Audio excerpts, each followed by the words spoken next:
एक नाटा था, अपने नाटेपन से बड़ा दुखी था। मैंने पूछा, तुम्हारा दुख क्या है? उसने अपना दुख बताया। मैंने कहा, इस दुख में से सुख खोज ले तो तेरा दुख जाता रहेगा। उसने कहा, कैसे? मैंने कहा, तू सोच, दुनिया का कितना ही बड़ा आदमी हो वह मेरे सामने सिर झुकाकर बात करेगा और मैं उससे सिर उठाकर बात करूंगा।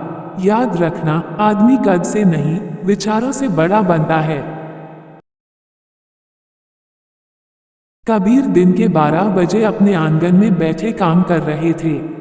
एक युवक ने सवाल किया, विवाह करना उचित है या नहीं?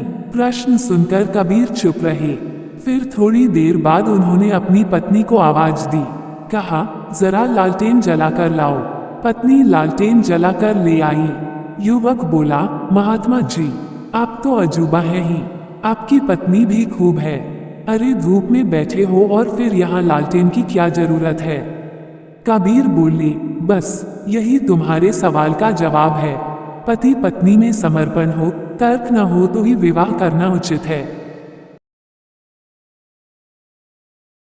चिंता छोड़ दो। चिंता करने से क्या किसी समस्या का समाधान हो जाएगा? नहीं ना, तो फिर चिंता क्यों करते हो? चिंता तो चिता के समान है। कोई भी प्रार्थना अनसुनी नहीं रहती। इसलिए निडर होकर समस्याओं का समाधान खोजो। आपका सवाल होगा कि अनिश्चितता के इस दौर में चिंता किए बिना कैसे रहा जा सकता है। ठीक है, अनिश्चितता टाली तो नहीं जा सकती है, लेकिन चिंता छोड़कर वह संवारी तो जा सकती है। सत्ता और भ्रष्टाचार का करीबी रिश्ता है।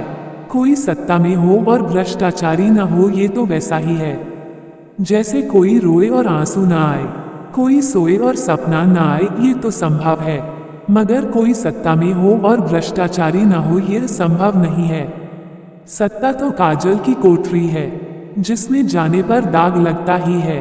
थोड़े से लोग होते हैं जो बेदाग निकल पाते हैं। उन बेदागियों को प्रणाम करो, क्योंकि ये देश उन्हीं लोगों की वजह से अपने वजूद पर टिका हुआ है। शिष्य ने पूछा, गुरुदेव, पत्थर पर किसका शासन है? गुरु ने कहा, लोहे का।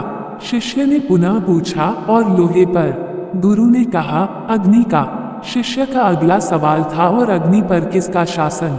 जवाब मिला, वायु का। शिष्य ने फिर पूछा, वायु पर भी किसी का शासन होगा? गुरु ने कहा, हाँ, क्यों नहीं। वायु पर संकल्प का शासन है। मनुष्य की संकल्प शक्ति के समक्ष वायु भी बौनी पड़ जाती है।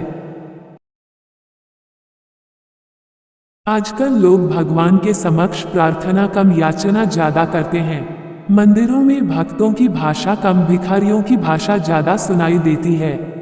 अक्सर हम ईश्वर से कहते हैं कि प्रभु, हमारी भक्ति में क्या कमी है जो तू नहीं पिघल रहा है?